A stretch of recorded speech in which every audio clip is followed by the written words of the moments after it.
internet of value at Ripple, we're thinking much bigger than just cross-border payments. It's kind of like Amazon with rare books in the early days, just this market happens to be a $10 trillion market. We are at a historic turning point. Said in the past that you are doing for money what email did for communication. Moving the whole revolution forward. Take on it. There's trillions of dollars parked around the world. XRP. Is there a possibility that Ripple could take over Swift one day? Well, so far, let's get right into today's video. This is gonna top off any video that I've ever done in my career, ladies and gentlemen. And I'm telling you, you do not want to miss a second of this because time is running out. And I'm saying that, and I'm gonna back up my beliefs with some hardcore evidence with a video that only 257 individuals have watched, and it was published 4 months ago. But you gotta listen to this. This is token 2049, and we're gonna connect it to Brad's stablecoin question that he diverted. Yesterday I tweeted out saying 2024 XRP will hit all-time highs. And on a conservative scale, I'm gonna say $20 in 2025 will happen for XRP 100%. But hear me out.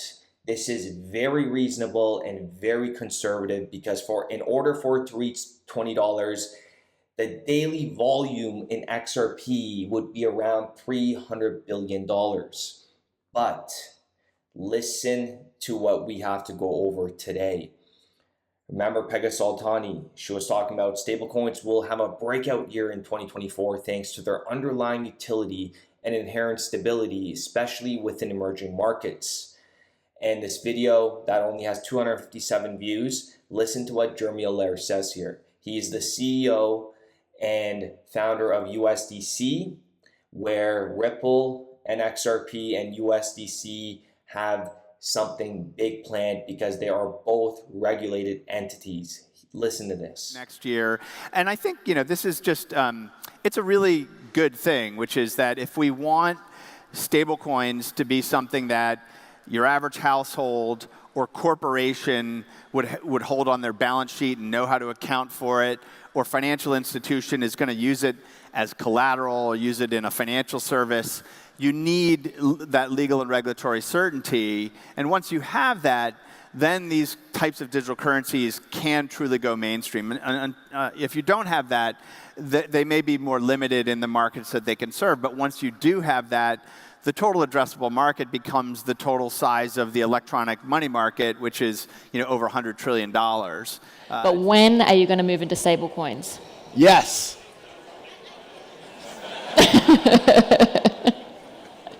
When? Yes. Look, I think the stablecoin market is fascinating. Will we do or say more than that? Not today.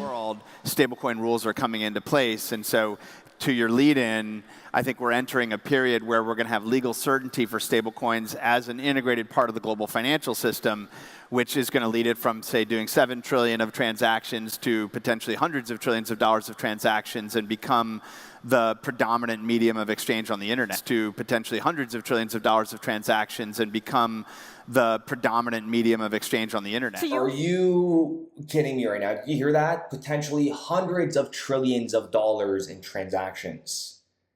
And in order to do that kind of volume, the market that you're utilizing will need to be very liquid, and it needs depth to maintain these value transfers. And Jeremy Allaire isn't the only one that is very bullish on these $100 trillion of volume that there is potentially up for grabs. Another Ripple partner that was asked about his 2025 prediction. Remember what he said. With some hard predictions, we're Q4 2025. How big is the RWA market in size, and where does the majority come from? Who wants to start? Graham, don't disappoint us. No, well, I'm probably a bit more bullish, but I have been for 6 years and we're slightly behind my original projections. But the total market is 1.4 quadrillion, everything that's ever out there. And if you start looking across any of those asset classes, they're all starting to move on chain already.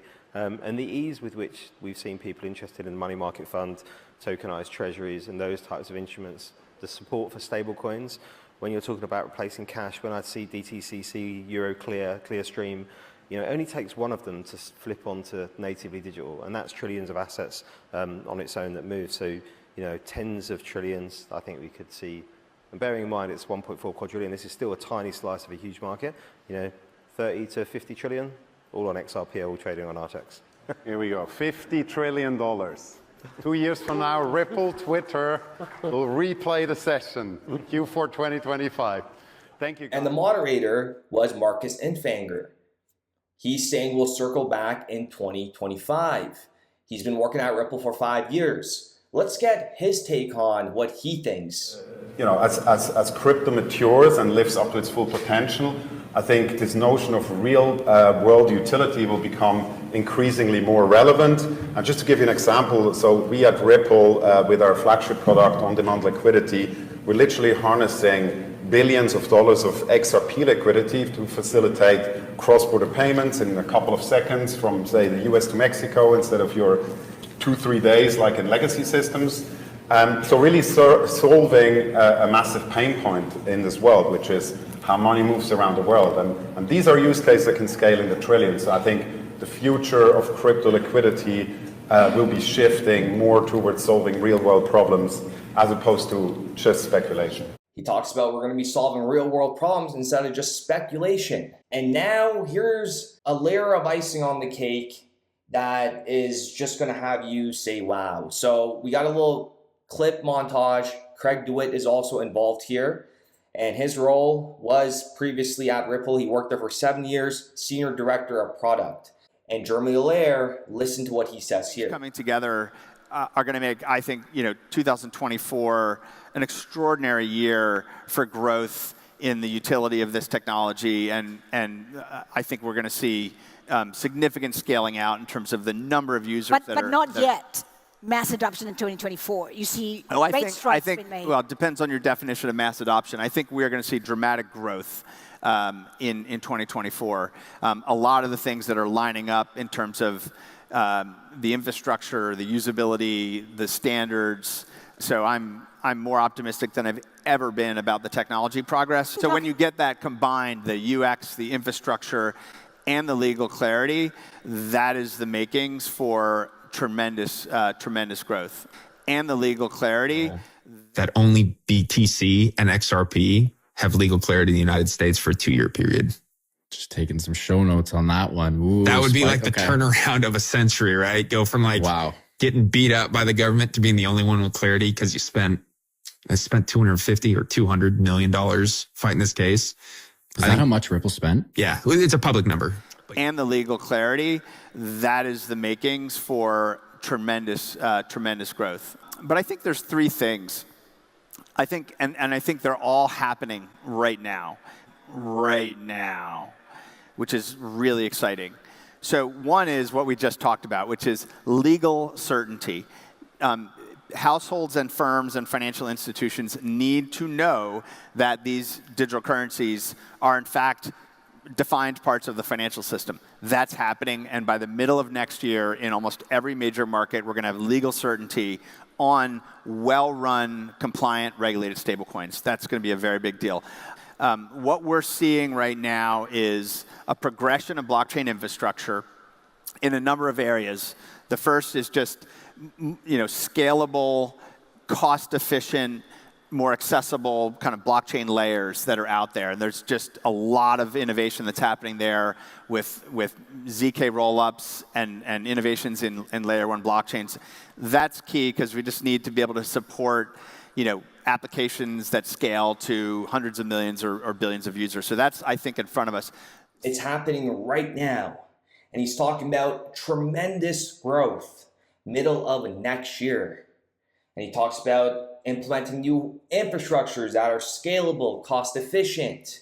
And we know Ripple and Circle are closely hip to hip with what they're doing. And I'm going to show you evidence here that you're just going to LOL. And if people don't see this at this point, I really cannot do much anymore about it.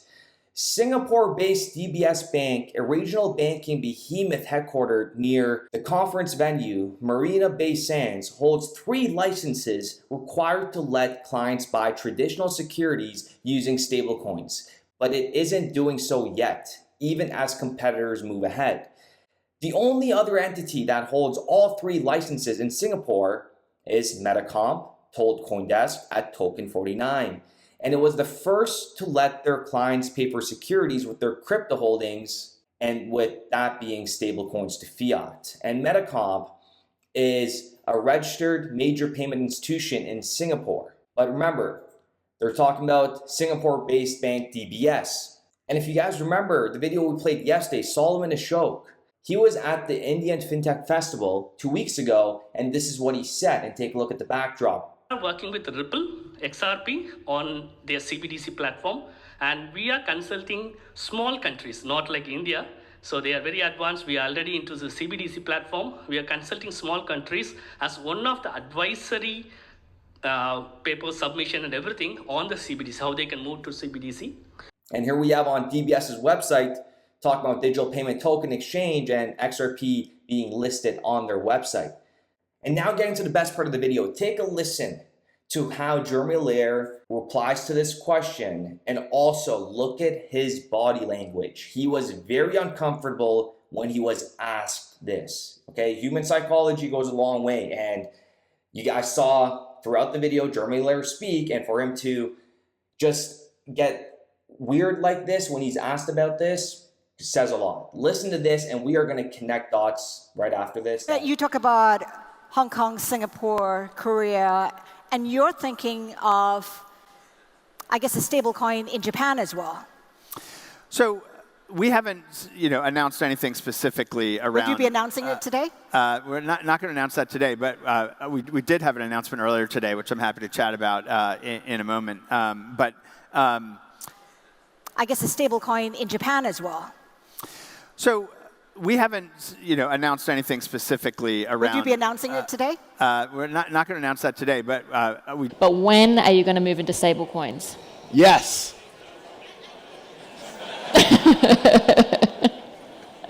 When? Yes. I guess a stablecoin in Japan as well. So we haven't, announced anything specifically around. Would you be announcing it today? We're not going to announce that today, but Look, I think the stablecoin market is fascinating. Will we do or say more than that? Not today. Stablecoins in Japan. Well, let's take a look at how the timeline occurred here. The Circle press room. Circle Singapore obtained major payment institution license June 7th, 2023. Look at this, June 21st. A week or so later, crypto firm Ripple gets in principal payment license in Singapore. The company's on-demand liquidity service uses XRP as a kind of bridge between currencies, which it says allows payment providers and banks to process cross-border transactions much faster than they would over legacy payment rails. We have USDC regulated and we have XRP being regulated. What do you think they're planning here? How do people not see how this timeline even is happening right now, that they're moving hip to hip? You're entering a regulated industry, and now it makes perfect sense to why Brad acted like this. Because could you imagine them coming out and saying that, there's going to be hundreds of trillions of dollars of opportunities coming up next year because the stablecoin regulations are about to get passed, and XRP is a great blockchain to scale these stablecoins. That's a very bullish statement. And FOMO Pay is based in Singapore. FOMO Pay to utilize Ripple's on-demand liquidity for crypto-enabled treasury management. It is monumental. And then we have UBS, SBI, and DBS completed world's first cross-border repo with a natively issued digital bond fully executed and settled on a public blockchain. This was November of last year. And this was on Project Guardian, which we, again, correlated back to Ripple and XRP, as there are different layers involved in this. And we have SBI, Ripple Asia, SBI Ripple Asia provides RippleNet to financial institutions and money transfer services operators in Japan, South Korea, and certain Southeast Asian countries. So you see how this is where this is all going, right? They're going to be implementing USDC. XRP is going to play a major role. And here we have SBI Holding partners with Circle to pioneer digital currency innovation in Japan with USDC. Wow. And goes on to say SBI Group and Circle initially working towards the circulation of USDC and expanding the use of stablecoins in Japan. And at the end of the day, people are going to miss out on this opportunity, and that is a fact. I stand by my statement here 100%. The only way this fails and these targets don't get met, if something dramatic happens, but we will know that dramatic event at this point. Because going into 2024 and 2025 with real regulated guardrails approaching, this is it. This is the time, the moment that everybody has been waiting for. We put together many correlations in today's episode, and I'll show you another perspective of how big this is really going to get. We have an exchange here called Axco. I may have butchered that, I do apologize, but they utilize the XRP ledger, and they also use Ripple's XRP and Circle's USDC. Do you see they're always together, that they're moving all together? Axo's unique platform and various business solutions are built utilizing the XRP ledger. And at the end of the day, this is what they want, 100% backed fiat currencies. And then what you're going to do with these stable coins are you're going to scale them. You're going to go into corridors that you can't go into by using the XRP ledger and USDC and Interledger protocol. There's way too much to put everything in one video. But XRP Ledger, Circle, USDC, SBI, Singapore, I want you guys to understand that time is running out, and it may sound like I'm a broken record, but when you're building the financial infrastructure of, this thing's gonna be centuries. It's gonna be around for a very, very long time, but the moment is coming. So with that being said, ladies and gentlemen, I do appreciate every single one of you guys. Let me know what you guys think in the comments down below. And before we end the video off, I want to say the 0.01% XRP Club t-shirts are live on 24hourscrypto.com. All orders will be shipped out last week of March. This is not some print to demand kind of t-shirt. This is handcrafted. Everything on this t-shirt was designed by me. That is our new logo that is imprinted on the t-shirt. And we got some monumental quotes on the back of the video. We got 0.01 XRP Club. Today was a good day.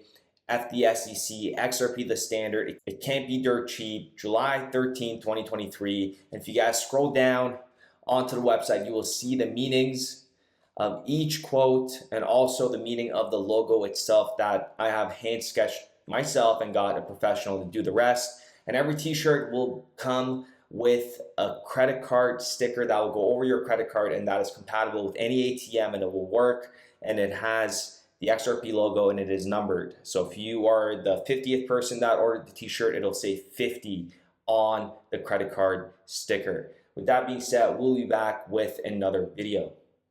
We started building RippleNet with the thesis that crypto liquidity would eventually be able to support robust global payments, large payments. RippleNet was designed so that customers seeing the benefits of our fiat-based network could flip the switch to ODL once the market was mature enough. And this is exactly what's happening. Flip the switch.